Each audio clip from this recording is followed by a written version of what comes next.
to the birthing place. As women, one of the greatest miracles we can ever experience is the miracle of birth. But many of us may have a challenge with bringing forth the life we've been impregnated with. So it is in the spirit. There are many things in life that try and snuff out what it is that God has entrusted within us. As in the natural, we have some midwives that come in and help us through the hard pushes and encourage us to breathe. And just like that, we've pulled together some of the most phenomenal women with a word from the Creator of life to help you bring forth your spiritual purpose. So let me tell you what I need you to do. I need you to call a sister. I need you to share it to your social media accounts, text, email. Girls, send up some smoke signals, whatever you've got to do. And then sit back, relax, and heed the instruction of our virtual birthing coach for this evening.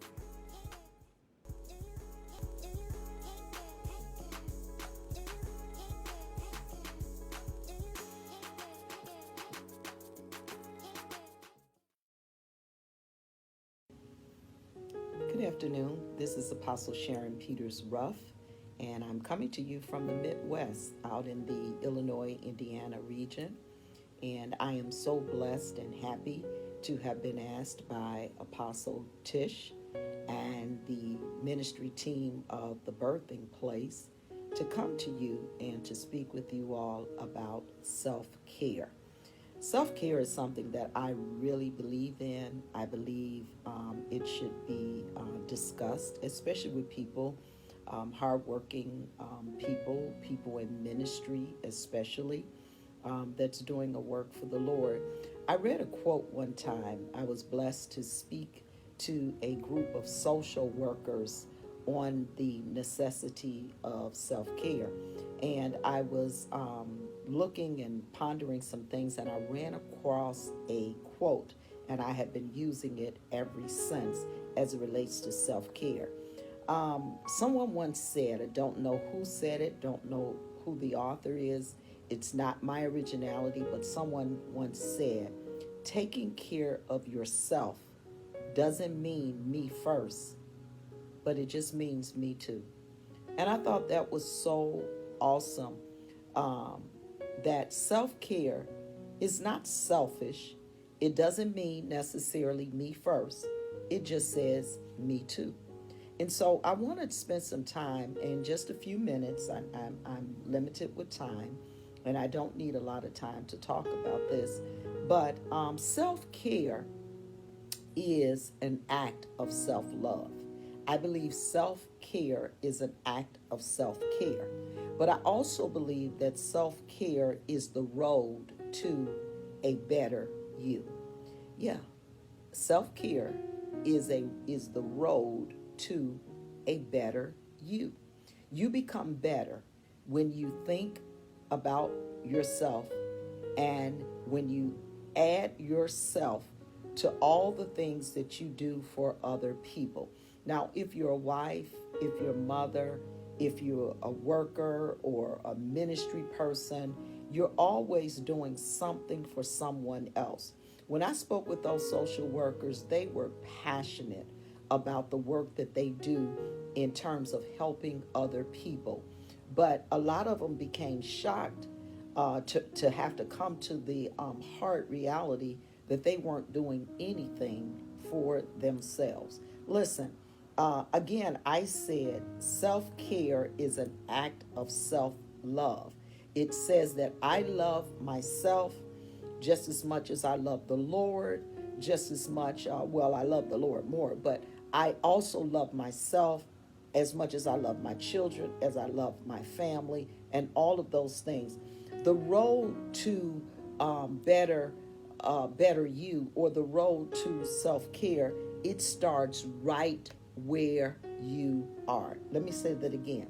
The road to self-care starts right where you are.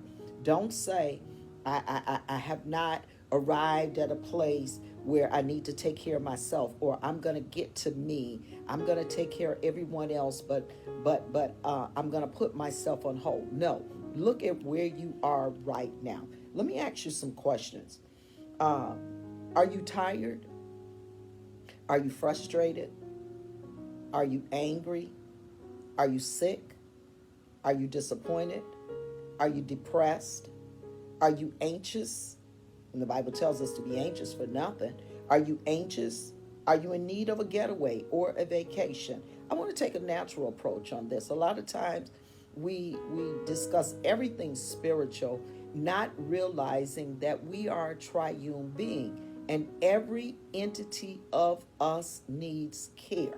I need to care for my body the same way I care for that being of me that is spiritual. So again, are you in need of a vacation? Is your body tired? Is your body worn out? What about your emotions? Are you an emotional wreck? I hear women say often to me, Apostle, I'm overwhelmed. That is the emotions, the area of your soul crying out that I'm overloaded. I got too much going on. Listen, I hear some people say, I'm stressed out. I'm so stressed out. Let me tell you what stress is. Stress is the body or the psyche or the psychological part of you, the mental part of you trying to process something. Stress is the body's attempt to tell you, I can't process this change. I can't process whatever is before you. I'm having trouble processing it. And so the body, the mind lets us know, gives us a cue by giving us stress, saying that I'm having trouble processing change. I don't know how to process this. You can get on a job, they give you a new assignment. Now you say, I'm stressed out. All you're saying is that I don't know how to process this. I don't know how to get to the end result of this. And so you have to pay attention to your body. You have to pay attention to the soul, the mind, the will, and the emotions. And you start this road to a better you by taking care of you. Start wherever you are. If you're tired, what do I need to do to not be tired? If I'm stressed out, what do I need to do? If I'm sick, make yourself a doctor's appointment. Women are very good at making all the doctor appointments for their husbands, for their children, and never make a doctor's appointment for themselves or wait to the last minute when things have gone on. To pay attention to your body. Where you are is something that every human being must ask themselves, then truthfully answer, where are you? That's the initial step to getting on that road of self-care. Self for the human, again, it comprises three beings. It comprises your body, it comprises your soul, and it comprises your spirit. If any part of self, because I'm a triune being, if any part of self is not well, you owe you some attention in that area. Let me say that again. If any part of you is not well, you owe you yourself some attention in that area. Don't think that it's okay to ignore the soul you, the mind, the will, and emotion by being super spiritual. Being super spiritual is not the answer. God wants us, yes, to be supernatural, but sometimes some people think that if I be super spiritual, I can just erase what's going on in my soul. Let me give you an example. In 2008, my late husband died, suddenly died. I came home from a trip and was served the bad news that my husband died. I was pastoring the church and everything. He was not well. I was pastoring the church and all of that. And my husband died, left me with 15-year-old and a 13-year-old. I didn't think that it would be wrong for me to take 6 weeks off to mourn the loss of my husband. I didn't think that that was wrong to do. I didn't try to trick myself and say, oh, you're spiritually fine. Just keep on preaching and doing all this stuff. No, my soul had experienced a loss, and a great loss. There was now a void in my soul. I needed to take care of not only of my children who had lost their father, not only the church that had lost their senior leader, not just that, but I needed to be taken care of. So I sat myself down. I stayed under the word. I allowed the word to heal me. I let someone else get up and preach. I'm not the only preacher. I let someone else get up and do what I was doing. And I gave myself, my soul self, a time to heal. So wherever you are, self-care, watch this, must be intentional. You must be intentional. Self-care must be on purpose. You must wake up every day and give an assessment of how you are doing. And when you assess how you are doing, look at yourself from 3 dimensions. How is your body doing? How is your soul doing? How are you doing in your will, your mind, your emotions? How are you psychologically? How are you doing? Look at that area. Do you need a therapist? Do you need a counselor? Do you need to have a conversation with a close confidant? What do you need? Where are you now? Yes, and give attention to your spirit man too. And yes, the Bible does let us know that the spirit can bear the infirmities of us. It can bear our infirmities. However, that does not mean that we don't address our infirmities, whether it's physical, whether it's psychological, whatever it is. Give some attention and some care. I am a counselor. I have been counseling for 20 years. I am a person who have no problem in saying to another person, spiritual leader, sheep, whatever, you need a counselor. It would be good for you to get a therapist. That would help you. Some of the things that we deal with in our past, some of the things that happen with us. Let me tell you something about your soul.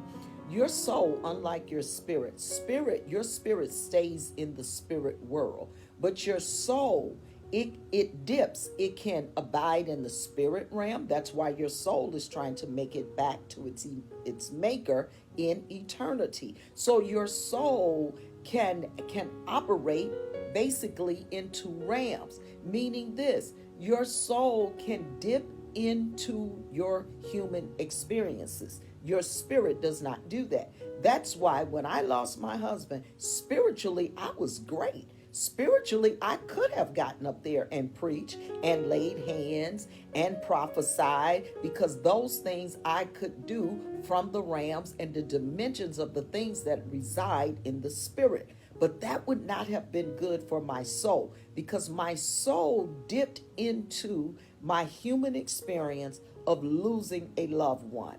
And your soul does this all the time. You get a divorce, your soul dips into it. Having trouble with your children, your soul dips into it. Have a wedding, your soul dips into it and feels the glee and the happiness and the gladness of that. But likewise, have a negative experience, your soul is dipping into your human experience. And when you don't deal with your soul has trouble trying to make the spiritual journey, because your soul is saying, hey, I need some care. I know something happened. I know something went down. You can't just act like it doesn't affect you. Your soul is going to let you do, because we're trying to work out salvation out of our soulful living. So we have to attend to our soul. So self-care, what did I say? Self-care must be intentional. You must do it on purpose. Take a day off on purpose. Give yourself a sabbatical on purpose. Lay down, go to bed on purpose. Get a day of rest on purpose. Come away from your work on purpose. It's too many workaholics in ministry. I be not one. No, ma'am. I'm going on vacation. I'm going on a getaway. I'm going to lunch with my friends. I'm going to the library. I'm going and just sit and listen to music. I'm going to have a good meal. So you've got to, if you're going to get on this road to a better you that involves self-care, you've got to be intentional. You got to be on purpose. But guess what? You've got to remove any and all guilt that's associated with your self-care. Lose the guilt. Stop feeling bad because you didn't pick up the phone. Stop feeling bad because you told your husband and your children, hey, I need some me time. Don't call me. You all figure it out. Do you know, ladies, that if you take a day off, I guarantee you the world, it's going to be able to function. Now, I know you don't think that's possible. I know you don't think that your husband, your children, your parents, or whatever can figure it out for a day. But I'm telling you, God is a God that does not sleep and he does not slumber. So it's everything. It's going to work out. It will be okay if you decide, I'm going to get a massage today. I'm going out for coffee with my friends because I need some girl time. I need some time with my friends and stuff. I don't want to solve the world's problems every day. I just want to take some time to do some of the things that I want to do. So how do you implement a regular self-care regimen? In these few minutes that I have left, how do you do that? You come away from your regular scheduled program. Come away from your regular service-oriented duties. Take a break. Take a break. Put your phone down. Now, we know that. Put your phone down. Take frequent mini getaways. I am the queen of mini getaways. I'm really, I don't know. I was just laughing when I was asked to talk about this because I love talking about self-care. I believe in self-care. And ladies, let me serve you notice. Self-care goes beyond getting your hair done, getting those new set of eyelashes, which I don't wear, and getting your nails done and your feet done. I mean, a lot of women think, oh, I've done some major self-care because I got my hair done, I got my nails done. You know, that's all associated with vanity. And trust me, I get it. I went and got my hair done today. I get it. But self-care has to incorporate the triune being. You've got to do some things as it relates to your body.